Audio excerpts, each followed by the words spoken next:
Baik, bismillahirrahmanirrahim. Assalamualaikum warahmatullahi wabarakatuh. Allahumma sholli ala Muhammad wa ala ali Muhammad.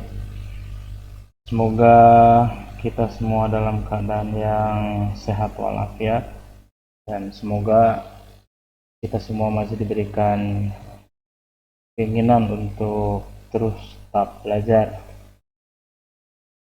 Sampai pada hari ini situasinya masih seperti ini, tapi mudah-mudahan besar sekali harapan Bapak, kalian sudah bangun pagi, sudah kemudian ibadah tadi pagi, sholat subuh, dan hari ini pagi hari juga sudah, mudah-mudahan sudah kembali persiapkan diri untuk belajar. 2 hari kemarin full, alhamdulillah kita diguyur hujan, merupakan rezeki dan karunia dari Allah Subhanahu wa taala. Walaupun kita tahu, buat kalian yang sering dengar dan baca berita, sampai hari ini Indonesia terus diuji dengan berbagai macam musibah, termasuk karena hujan yang cukup lebat di beberapa daerah sudah tergenang air banjir. Subang belum rame, tapi biasanya kalau curah hujannya tinggi seperti kemarin, langganan ya Pantura bisa kebanjiran. Sempatkan doa, nanti juga itu adalah untuk kebaikan kita. Mudah-mudahan kita dan semua rakyat Indonesia, umat dunia ini terhindar dari segala macam bahaya dan bencana, dan semoga Allah angkat setiap ujian dan bencana yang hingga hari ini masih menguji kita, terutama COVID-19. Baik anak-anakku semua, pembelajaran kita kali ini full kearsipan.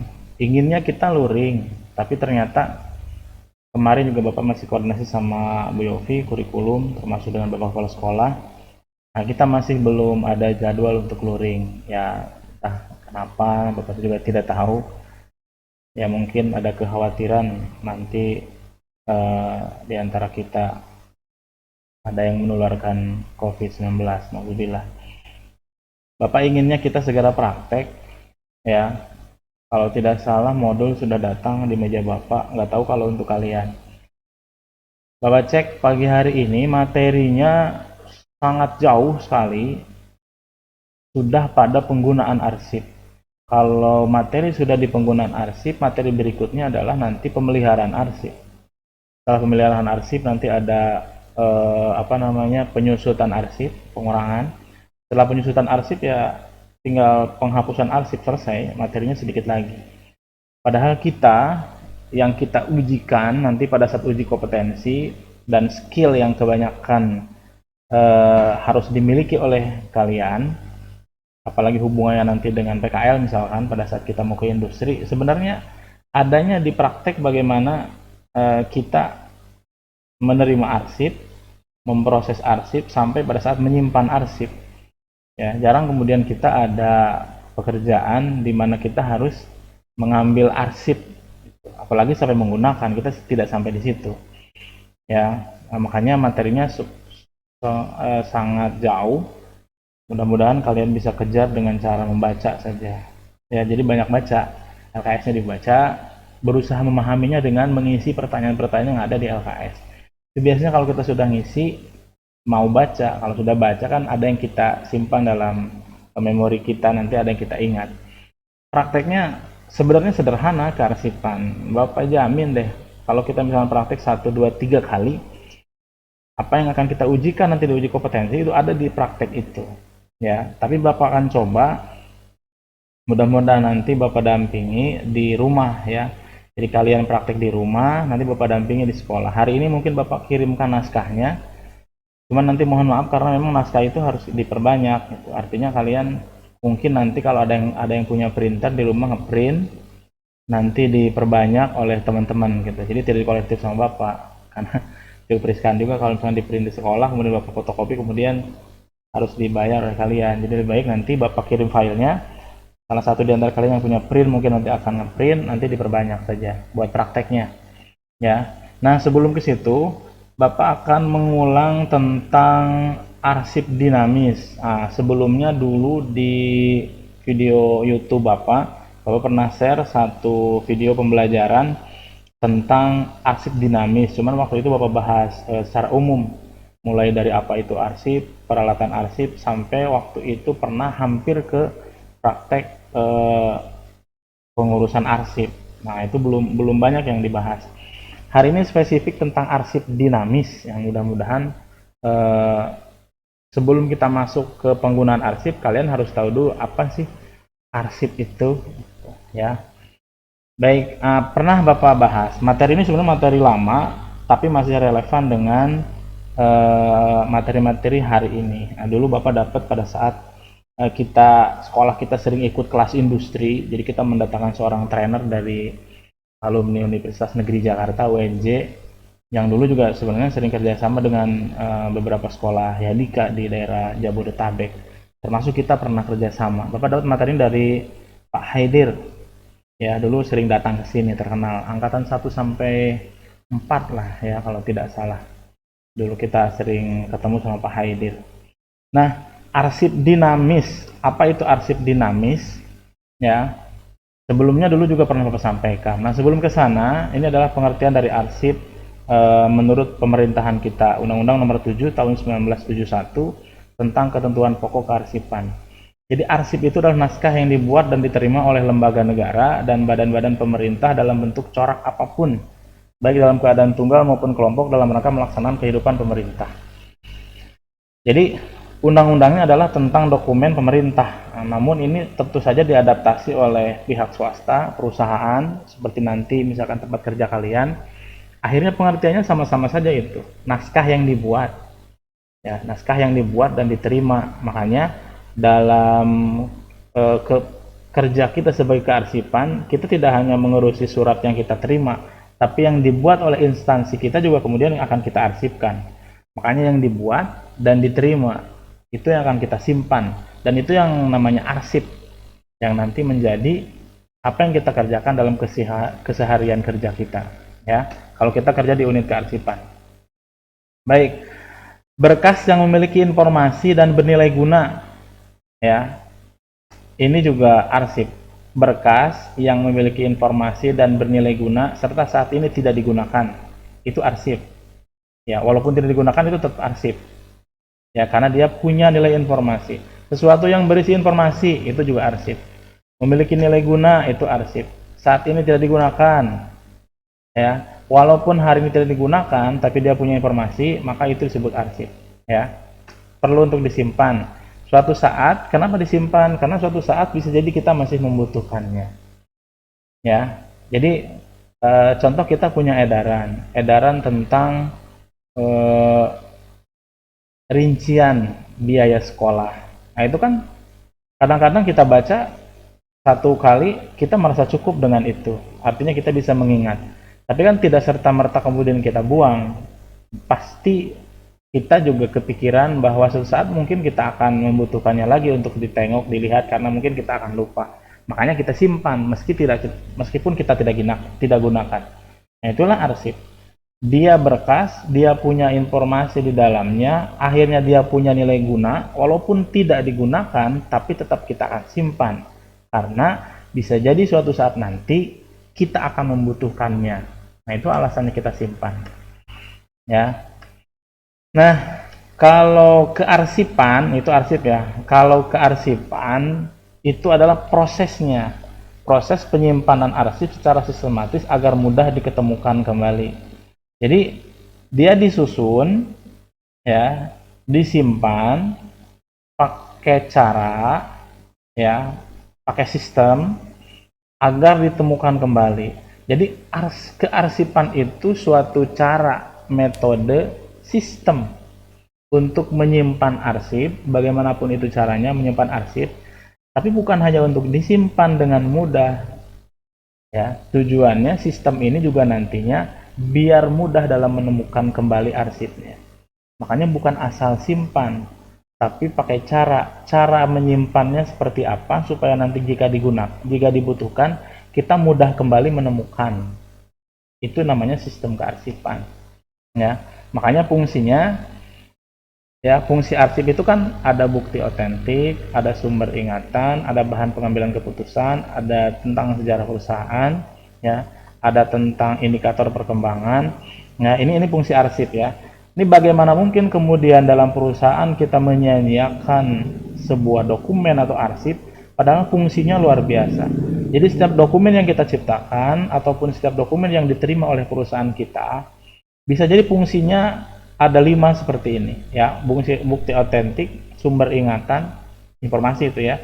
Kemudian sesuatu yang bisa dijadikan bahan pengambilan keputusan, sejarah perusahaan itu contohnya misalkan akta jual beli, kemudian foto-foto pendirian, peletakan batu pertama, undangan-undangan untuk pembukaan perusahaan, itu kan sejarah perusahaan. Suatu saat kan bisa jadi kita membutuhkannya, ya. Kemudian laporan-laporan perkembangan perusahaan, ini juga akan dibutuhkan suatu saat nanti. Makanya arsip-arsip itu kan tidak mungkin kemudian kita menyimpannya dengan cara yang eh, sembarangan, karena nanti bisa jadi berpengaruh terhadap kemajuan dan kelangsungan perusahaan kita, ya. Nah, namun seiring berjalannya waktu, ternyata sistem kearsipan ini memiliki berbagai macam hal yang kemudian membuat pelaksananya mengalami kesulitan. Ada dilemanya. Yang pertama, arsip merupakan sesuatu yang sudah tidak digunakan saat ini. Jadi mau disimpan, tapi kita berpikir karena disimpan karena nggak digunakan. Kadang-kadang kan berpikir begitu, ngapain sih disimpan kan nggak digunakan. Itu dilemanya. Ya akhirnya kan nantinya kalau tetap disimpan membutuhkan pemikiran, membutuhkan biaya, bahkan membutuhkan tempat untuk menyimpannya seperti apa. Nah, itu dilemanya. Yang kedua, tak ada tindakan khusus dalam melakukan kesalahan pengarsipan. Jadi sampai saat ini kalau ada kesalahan dalam penyimpanan arsip itu sebenarnya tidak berpengaruh apa-apa. Karena sampai saat ini apapun itu arsipnya, kalau sampai hilang dan lain sebagainya, ya ternyata selalu ada alasan dan selalu ada cara untuk bagaimana isi dari arsip itu bisa dikembalikan. Ya, ya paling parah misalkan kita sekarang hari ini kehilangan ijazah, apakah kita kemudian menerima resiko yang tidak bisa diperbaiki lagi? Kan ternyata tidak. Ya walaupun jalurnya sulit, mahal biayanya, tapi kita bisa menempuh cara bagaimana nanti ijazah kita bisa didapatkan kembali. Caranya gimana? Ya ke dinas pendidikan lapor, membuat surat kehilangan polisi, sampai akhirnya dinas pendidikan bisa mengeluarkan ijazah itu kembali meskipun itu tidak sama dengan ijazah awal, tapi bisa digunakan dengan fungsi yang sama. Tak ada waktu khusus yang ditetapkan untuk mengurus arsip. Mengurus arsip itu bebas. Ya, makanya nanti pada saat pelaksanaannya bisa satu-satu ditangani, bisa per hari eh, apa namanya diselesaikan, bisa per minggu. Ya, itu disesuaikan dengan bagaimana arsip itu berjalan. Gitu. Kan tidak bisa juga hari ini kita datangkan surat, surat itu kemudian diproses oleh bagian tertentu, kemudian kita ambil suratnya, kan nggak mungkin juga. Karena bisa jadi surat yang di bagian tertentu itu kan belum bisa diarsipkan karena masih digunakan. Makanya untuk penyelesaian arsip itu tidak ada waktu yang khusus. Gitu. Ya sedatangnya aja. Kalau arsip itu datang ke meja kita, ya baru kemudian kita akan proses. Gitu. Ya pun kalau kita mau apa namanya dilakukan pengelompokan terlebih dahulu, ya mungkin bisa berhari-hari kita simpan sebelum kemudian dimasukkan ke dalam sistem. Ya itu. Kemudian yang terakhir seringkali petugas rangkap fungsi misalkan dengan staf administrasi, bahkan rangkap fungsi dengan dia yang selama ini menerbitkan dokumen, ya karena memang ya tadi itu tidak bisa dibilang mudah, sistem kearsipan itu tidak bisa juga dibilang sulit, makanya bisa dikerjakan oleh seseorang di mana dia juga bisa mengerjakan hal yang lainnya di perusahaan gitu. Ya, yang penting dia paham betul tadi bagaimana tujuan dari sistem kearsipan, yakni dia bisa menyimpan dengan mudah dengan sistem yang dia pahami dan orang lain bisa mengerti, dan kemudian juga nanti memudahkan orang lain dan dia dalam pencarian dan penggunaan kembali arsip. Itu. Nah ini arsip dinamis. Arsip dinamis itu ada dua, ada dinamis aktif, ada dinamis inaktif. Ya, ini yang akan dikelola oleh kita. Apa itu arsip dinamis aktif? Arsip dinamis aktif itu adalah arsip yang frekuensi pemakaiannya dalam kegiatan kantor masih tinggi atau sering digunakan. Itu arsip dinamis yang aktif. Ya, jadi dia sering dipakai. Contohnya apa ya? Misalkan bulan ini ada suatu proyek. Nah, proyek itu membutuhkan laporan keuangan. Laporan keuangan itu akan dipakai kemana-mana. Ya, nah laporan keuangan itulah menjadi arsip dinamis aktif. Jadi dia laporan keuangan bulan lalu, tapi bulan ini masih dipakai, disebar-sebar, mungkin dipakai oleh bagian pemasaran. Suatu saat laporan keuangan ini dipakai oleh bagian produksi, suatu saat dipakai oleh bagian perencanaan. Nah itu berarti disebut dinamis aktif. Jadi dia yang masih digunakan dan frekuensinya tinggi, maka itu disebut dinamis aktif. Ya, jadi arsip masih punya nilai guna, masih sering digunakan, kemudian ditempatkan di dekat pengelolanya. Ah, berarti itu masih disebut sebagai arsip dinamis aktif. Namun yang inaktif apa? Kalau yang inaktif itu arsip yang nilai gunanya sudah berkurang, frekuensi penggunaannya sudah mulai jarang. Kemudian biasanya dia diletakkan pada tempat khusus, berarti sudah disimpan di gudang arsip. Di dalam lemari-lemari yang cukup jauh dari petugas arsip. Yang kenapa ditempatkan jauh karena memang sudah jarang untuk digunakan. Itu yang inaktif, tapi masih disimpan. Tadi itu kenapa masih disimpan? Karena kita takut suatu saat nanti masih digunakan, ya. Jadi kita simpan. Nanti kita akan belajar ada yang namanya jadwal retensi arsip. Nanti akan diperkirakan setiap arsip itu disimpan berapa lama, sehingga nanti ditinjau secara rutin. Yang sudah beberapa kali ditinjau tidak digunakan, baru kemudian dihapuskan. Nah, nanti di akhir semester ini kita belajar itu, ya. Nah, kalau kita sudah tahu tentang arsip dinamis, aktif ataupun inaktif, nah itu yang akan kita kelola nantinya. Ya, mungkin dia akan dipinjam bagian yang lain, kita simpan lagi. Ya, mungkin setiap saat kita kemudian melakukan peninjauan, akhirnya beberapa dihapuskan, beberapa disimpan. Ya, maka dulu juga sebenarnya pernah kita bahas, maka kemudian dalam waktu dekat ini kita akan mulai mengenal dan menggunakan peralatan kearsipan. Di lab sebenarnya ada beberapa yang bisa kita gunakan. Di sini Bapak sudah siapkan, ada lemari arsip, ya, filing cabinet, ada rak arsip, ada letter tray, baki arsip, dan lain sebagainya. Inginnya kita praktek di sini, cuman masih belum memungkinkan. Makanya suatu saat mudah-mudahan kita bisa luring lagi, kita bisa praktek. Ya, ada ordner. Ya, ordner itu dia seperti map tapi besar. Mungkin pernah kalian lihat, warna hitam besar. Kemudian tengahnya ada penjepit. Nah, itu ordner. Ya, map ordner yang besar. Ya. Jadi di dalamnya ada tab itu pembatas, ya, ada guide, ya, sama itu tab atau guide. Jadi pembatas itu biasanya ada yang besar, ada yang kecil, bahkan ada yang per nama gitu, ya. Ada lemari arsip, ada perforator.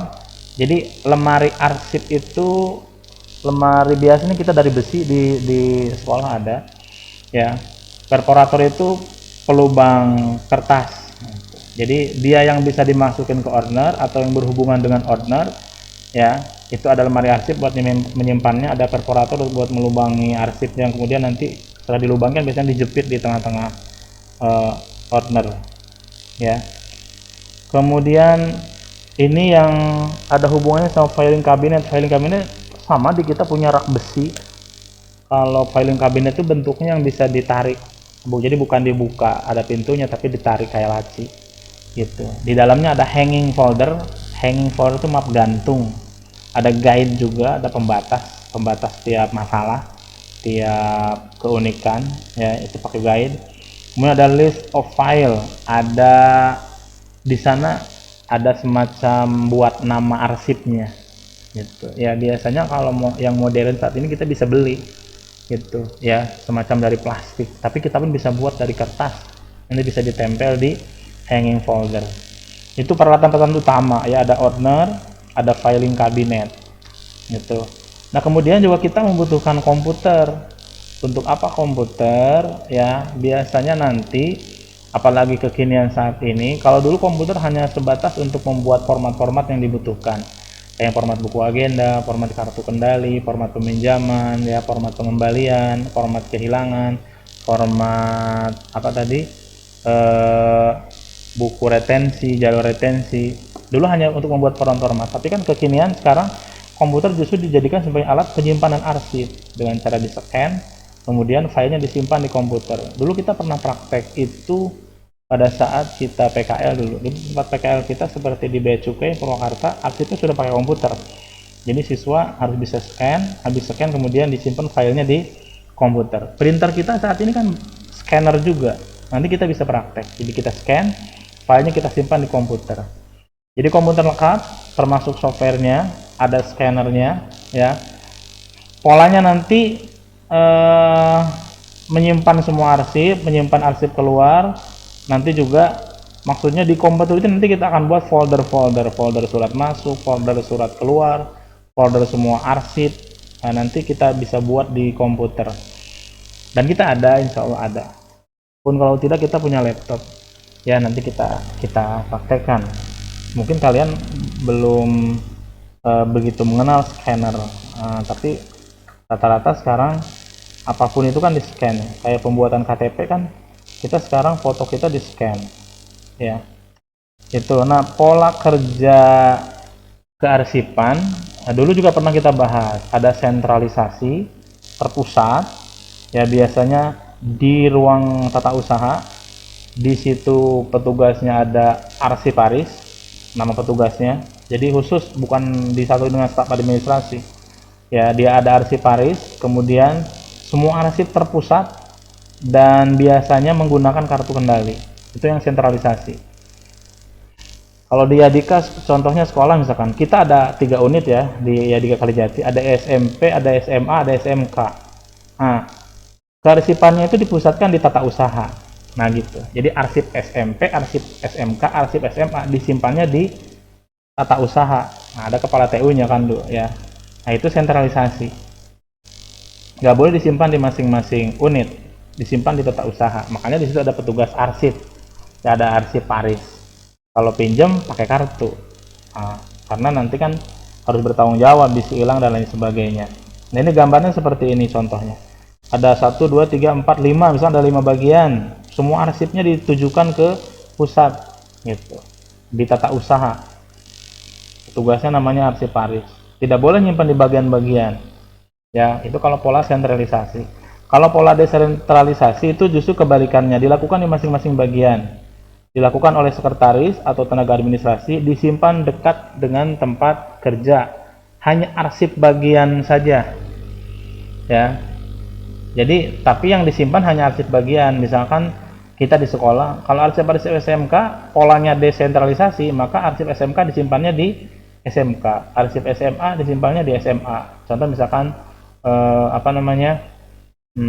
jadwal pelajaran, buku-buku, kemudian data-data tentang guru itu disimpan di masing-masing SMK, di SMA ataupun di SMP. Ya, ini contoh polanya. Ya, jadi dia punya kantor dan dia mengurusi arsip unit secara pribadi, gitu. Nah, di kita memang nggak ada, gitu. Tapi kalau di perusahaan rata-rata seperti ini, disimpan di kantor bagian masing-masing. Misalkan bagian pemasaran, dia punya unit kearsipan sendiri. Bagian MSDM, manajemen sumber daya manusia, dia punya tempat arsip sendiri di situ. Jadi kalau gedung itu ada 4 lantai, setiap lantainya satu bagian, maka pola desentralisasi itu setiap lantainya ada unit kearsipan, akan menyimpan dan mengelola arsip tentang bagiannya masing-masing. Gitu. Ya, dikelola oleh tenaga kearsipan atau bisa disebutnya juga tenaga administrasi di situ. Ya. Nah, itu pola kedua. Jadi ada sentralisasi, ada desentralisasi, ada pola gabungan. Kalau pola gabungan, arsip aktif dikelola oleh bagian, disimpan dulu di situ. Tapi yang inaktif disimpan di tata usaha, dipusatkan. Ya, jadi 3 pola itu yang kita pelajari: sentralisasi, desentralisasi, dan gabungan. Nah, hari ini jadi yang kalian pahami itu saja dulu tentang, ya ini juga mengulang ya, bagaimana nantinya kita bekerja di sebuah unit kearsipan. Jadi semuanya tidak sulit sebenarnya.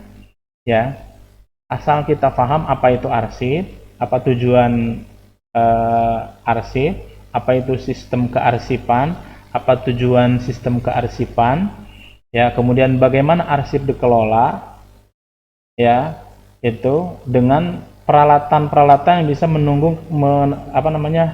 eh, menjamin dan mendukung kinerja kita. Apa itu arsip? Dokumen. Apa tujuan arsip?